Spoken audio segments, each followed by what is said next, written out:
ನೋಡ್ಸಾದ್ರೆ ಇವತ್ತೊಂದು ಖುಷಿ ವಿಚಾರ. ನಮ್ಮ ಒಂದು ಭಾರತದಲ್ಲಿ ಜಿಲ್ಲಾ ಚುನಾವಣಾ ಕಚೇರಿಯಲ್ಲಿ ಅಪ್ಲಿಕೇಶನ್ ಕರೆದಿದ್ದಾರೆ. ಇಲ್ಲಿ ಜಸ್ಟ್ ಸೆಕೆಂಡ್ PUC ಪಾಸ್ ಆದಂತ ಅಭ್ಯರ್ಥಿಗಳಾದ್ರೆ ಅಪ್ಲಿಕೇಶನ್ ಹಾಕಬಹುದು.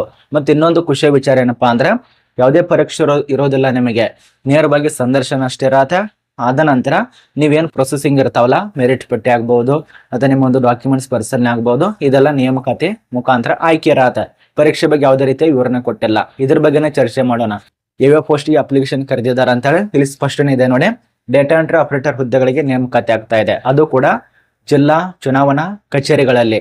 ಯಾರ್ಯಾರು ಕಚೇರಿಗಳಲ್ಲಿ ಕೆಲಸ ಮಾಡ್ಬೇಕಂತ ಇದಾರಲ್ಲ, ಅಪ್ಲಿಕೇಶನ್ ಹಾಕಿ ಮಿಸ್ ಯಾಕೆ ಮಾಡ್ಕೋತೀರಾ? ಸೆಂಟ್ರಲ್ ಗೌರ್ಮೆಂಟ್ ಆಗ್ಬೋದು, ಸ್ಟೇಟ್ ಗೌರ್ಮೆಂಟ್ ಆಗ್ಬೋದು, ಅರ್ಜಿ ಕರೆದ್ರೆ ಅಪ್ಲಿಕೇಶನ್ ಹಾಕೋತ್ ಬರ್ರಿ. ನಮಗೆ ನೋಟಿಸ್ ವೈಸ್ ಪ್ರೂಫ್ ಸಮೇತನ ತಿಳಿಸ್ಕೊಡ್ತಾನೆ. ವಿಡಿಯೋ ಎಂಡ್ವರೆಗೆ ನೋಡಿ, ಸಂಪೂರ್ಣ ಮಾಹಿತಿ ಗೊತ್ತಾಗತ್ತೆ. ಮತ್ತೆ ಯಾರ್ಯಾರು ಇನ್ಸ್ಟಾದಲ್ಲಿ ನೋಡ್ತಾ ಇದ್ದೀರಾ, ಯಾರ್ಯಾರು ಫೇಸ್ಬುಕ್ ನೋಡ್ತಾ ಇದ್ದೀರಲ್ಲ, ಫಾಲೋ ಮಾಡ್ಕೊಳ್ಳಿ. ಯೂಟ್ಯೂಬ್ದಲ್ಲಿ ನೋಡ್ತಿರೋರು ಸಬ್ಸ್ಕ್ರೈಬ್ ಮಾಡ್ಕೊಳ್ಳಿ. ಇನ್ನು ಕೆಲವೇ ದಿನಗಳಲ್ಲಿ ಒಂದು 4 ಲಕ್ಷ ಸಬ್ಸ್ಕ್ರೈಬ್ ಆಗತ್ತೆ ಯೂಟ್ಯೂಬ್ನಲ್ಲಿ. ಸಬ್ಸ್ಕ್ರೈಬ್ ಮಾಡ್ಕೊಳ್ಳಿ. ಬನ್ನಿ ಒಂದೊಂದು ತಿಳಿಸ್ಕೊಡ್ತೇನೆ ನೋಡಿ. ಇದೀಗಲೇ ತಿಳಿಸ್ಕೊಟ್ರಂತ ನಮ್ಮ ಒಂದು ಭಾರತೀಯ ಚುನಾವಣಾ ಕಚೇರಿಯಲ್ಲಿ ನೇಮಕಾತಿ ಆಗ್ತಾ ಇದೆ. ಹೊಸದಾಗಿ ಅಧಿಸೂಚನೆ 2026ರಲ್ಲಿ. ಇದು ಮೊಟ್ಟ ಮೊದಲ ಬಾರಿಗೆ ನಾನು ಈ ಒಂದು ಚುನಾವಣೆ ಕಚೇರಿಗೆ ಸಂಬಂಧಪಟ್ಟಂತೆ ತಿಳಿಸ್ಕೊಡ್ತಾ ಇರೋದು. ಇಲ್ಲಿ ತನಕ ನಾನು DCC ಕಚೇರಿ ಬಗ್ಗೆ ತಿಳಿಸ್ಕೊಟ್ಟೆ, DC ಕಚೇರಿ ಬಗ್ಗೆ ತಿಳಿಸ್ಕೊಟ್ಟೆ, ಜಿಲ್ಲಾ ಕಚೇರಿ ಬಗ್ಗೆ ತಿಳಿಸ್ಕೊಟ್ಟೆ. ಈಗ ಚುನಾವಣಾ ಕಚೇರಿಯಲ್ಲಿ ಕೂಡ ಕರೀತಿದ್ದಾರೆ ನೋಡಿ. ಸೆಕೆಂಡ್ PUC ಪಾಸ್ ಆದ್ರೆ ಅವಕಾಶ ಇರತ್ತೆ. ಡೇಟಾ ಎಂಟ್ರಿ ಆಪರೇಟರ್, ಇದಕ್ಕೆ ಪರೀಕ್ಷೆ ಇರೋದಿಲ್ಲ. ಇದ್ರ ಬಗ್ಗೆನೆ ಒಂದು ನೋಟಿಸ್ ಕೂಡ ಆಗಿರತ್ತೆ. ಆ ಒಂದು ನೋಟಿಸು ಇಲ್ಲಿದೆ ನೋಡಿ. ಹಿಂದಿದಲ್ಲಿ ಕೊಟ್ಟರು ಕೂಡ ನಾನು ನಿಮಗೆ ತಿಳಿಸ್ಕೊಡ್ತೇನೆ, ಇಂಗ್ಲಿಷ್ ನಲ್ಲಿ ಕೊಟ್ಟರು ಕೂಡ ನಾನು ನಿಮಗೆ ತಿಳಿಸ್ಕೊಡ್ತೇನೆ. ಒಟ್ಟಾರೆ ನಿಮ್ಗೋಸ್ಕರ ತಿಳಿಸ್ಕೊಡುವಂತ ಪ್ರಯತ್ನ ಇರತ್ತೆ. ನೋಟಿಸ್ ಆಗಿರೋದು ಇದೇ ವರ್ಷ 5ನೇ ತಾರೀಕು ಆಗಿರತ್ತೆ. ಇದಕ್ಕೆ ಆನ್ಲೈನು ಅಪ್ಲಿಕೇಶನ್ ಹಾಕೋದಕ್ಕೆ ಅವಕಾಶ ಇರತ್ತೆ, ಅಥವಾ ಆಫ್ಲೈನ್ ಅಲ್ಲಿ ಕೂಡ ಅಪ್ಲಿಕೇಶನ್ ಹಾಕ್ಬೋದು. ಮತ್ತೆ ಇನ್ನೊಂದು ಹೇಳ್ತಾ ಇರೋದು ನಿಮಗೆ, ಇದು ಗುತ್ತಿಗೆ ಆಧಾರದ ಮೇಲೆ ಕೆಲಸ, ಅಂದ್ರೆ ಪರ್ಮನೆಂಟ್ ಇರೋದಿಲ್ಲ. ಗುತ್ತಿಗೆ ನೌಕರರಾಗಿ ಕೆಲಸ ಮಾಡಬೇಕು. ಒಪ್ಪಂದ ಮಾಡ್ಕೋಬೇಕಾಗತ್ತೆ. 1 ವರ್ಷ, 2 ವರ್ಷ, 3 ವರ್ಷ ಬಾಂಡ್ ಅನ್ನ ಮಾಡ್ಕೋಬೇಕು. ಒಂದು ಬಾಂಡ್ ಪ್ರಕಾರ ನಿಮಗೆ ಕೆಲಸ ಇರತ್ತೆ. ಈಗಲೇ ಹೇಳ್ತಾ ಇದ್ದೇನೆ ನಾನು, ಬಾಂಡ್ ವೈಸು ಕೆಲಸ ಕೊಡ್ತಾರೆ. ಪರ್ಮನೆಂಟ್ ಏನಾದ್ರು ಕಾಯ್ತಾ ಇದ್ರೆ ವೇಟ್ ಮಾಡಿ, ಇನ್ನು ವೇಟ್ ಮಾಡ್ಕೋತ ಹೋಗಿ. ಈ ಒಂದು ಚುನಾವಣೆ ಆಗೋ ತನಕ ಯಾವುದೇ ನೇಮಕಾತಿ ಆಗೋದಿಲ್ಲ ಅನ್ಸುತ್ತೆ. ಈಗ ಸ್ಟಾರ್ಟ್ ಕೂಡ ಆಯ್ತು.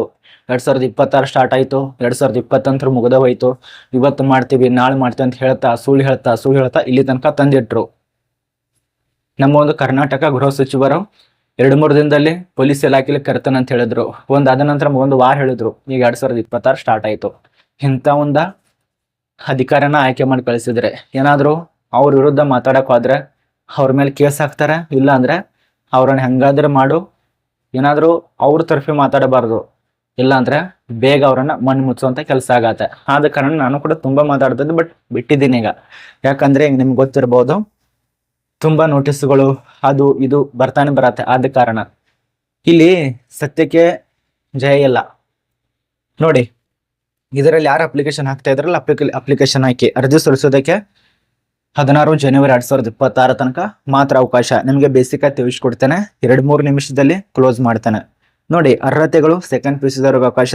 ಅದರಲ್ಲಿ ಕೂಡ MA PT ಆಗ್ಬಹುದು, IT ನಡೆಸಿದ CPTC ಪರೀಕ್ಷೆಯಲ್ಲಿ ಉತ್ತೀರ್ಣರಾದ ಅಭ್ಯರ್ಥಿಗಳು ಅಪ್ಲಿಕೇಶನ್ ಹಾಕಿ. ಆನ್ಲೈನ್ ಇರತ್ತೆ. ಡೇಟಾ ಎಂಟ್ರಿ ಆಪರೇಟರ್ ಪರಿಶಿಷ್ಟ ಪಂಗಡದವ್ರಿಗೆ ಒಂದೇ ಪೋಸ್ಟ್, ಅಂದ್ರೆ ST ದವ್ರಿಗೆ ಒಂದೇ ಪೋಸ್ಟ್ ಇರತ್ತೆ. ಇಲ್ಲಿ ಪರ್ ಮಂತ್ ಆಗಿ 19 ರಿಂದ 62 ಸಾವಿರ ತನಕ ಸ್ಯಾಲ್ರಿ ಇರತ್ತೆ. ಜಿಲ್ಲಾ ಮತ್ತು ಜಿಲ್ಲಾಧಿಕಾರಿ ಮತ್ತು ಜಿಲ್ಲಾ ಚುನಾವಣಾ ಅಧಿಕಾರಿ ಕಚೇರಿಯಲ್ಲಿ ನೇಮಕಾತಿ ಆಗ್ತಾ ಇದೆ. ಡೇಟಾ ಎಂಟ್ರಿ ಆಪರೇಟರು ಇಲ್ಲಿ ವಯೋಮಿತಿ 21 ರಿಂದ 40 ವರ್ಷ. 21 ರಿಂದ 40, ಅದು ಕೂಡ ನೀವು ವಯೋಮಿತಿ ಇದೆಲ್ಲ 28/2/2026 ಅಂತ ಲೆಕ್ಕಾಚಾರ ಮಾಡ್ಕೊಂಡು ಅಪ್ಲಿಕೇಶನ್ ಹಾಕಿ. ಈ ನೋಟಿಸ್ ಕೂಡ ನಮ್ಮ ಟೆಲಿಗ್ರಾಮ್ ಗ್ರೂಪ್ದಲ್ಲಿ ಸಿಗತ್ತೆ, ಡೌನ್ಲೋಡ್ ಮಾಡ್ಕೊಳ್ಳಿ.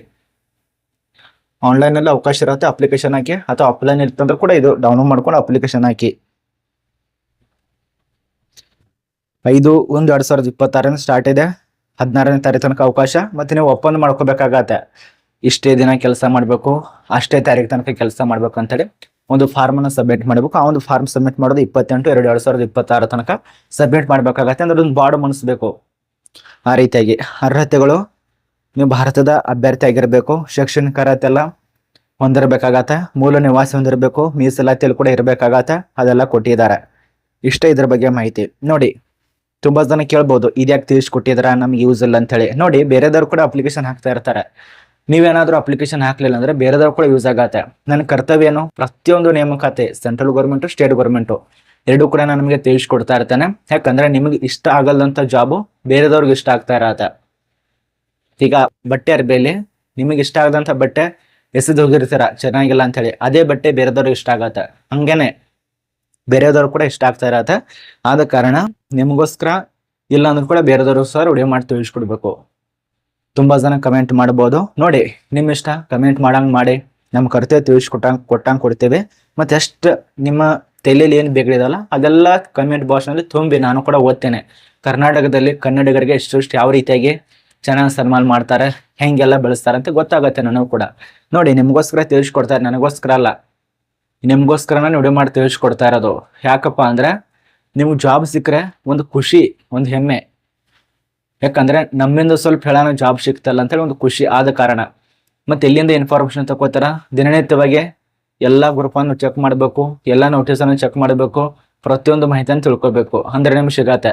ಈ ರೀತಿಯ ಚಾನೆಲ್ ಅಲ್ಲಿ ಏನಾದ್ರು ಜಾಯ್ನ್ ಆಗಿತ್ತಂದ್ರೆ ಡೈರೆಕ್ಟ್ ಆಗಿ ಇಲಾಖೆಗಳಿಗೆ ಕಾಂಟ್ಯಾಕ್ಟ್ ಮಾಡ್ಕೊಂಡು ಅವ್ರು ಹೇಳ್ತಾ ಇರ್ತಾರೆ. ಅರ್ಥ ಮಾಡ್ಕೊಳ್ಳಿ, ನಿಮಗೋಸ್ಕರನ ತಿಳಿಸ್ಕೊಡ್ತಾ ಇರೋದು. ಇದರ ಮೇರೆಗೆ ನೀವು ಏನಾದ್ರು ಕಮೆಂಟ್ ಮಾಡ್ಬೇಕಂದ್ರೂ ಕೂಡ ಮಾಡಿ, ನಿಮ್ಮ ಇಷ್ಟ. ನೋಡಿ ಇದು ನೋಟಿಸ್ಗಳು ನೀವು ಲೈಫ್ ರೂಪಾಯಿ ತಿಳಿಸ್ಕೊಟ್ಟಿದ್ರೆ ಯಾವುದೇ ರೀತಿಯಾಗಿ ಗೊಳ್ಳಲ್ಲ. ಇನ್ನೊಂದು ಹೇಳ್ತೇನೆ, ಈ ಭಾರತದಲ್ಲಿ ನೇತಿನಿಂದ ಏನ್ ಮಾಡ್ತಾ ಇರ್ತಾರ, ಕೆಲಸ ಆಗ್ಬೋದು, ಏನೇ ಆಗ್ಬೋದು, ಅವರಿಗೆ ಈ ಒಂದು ಭಾರತದಲ್ಲಿ ಬೆಲೆನೇ ಇರೋದಿಲ್ಲ.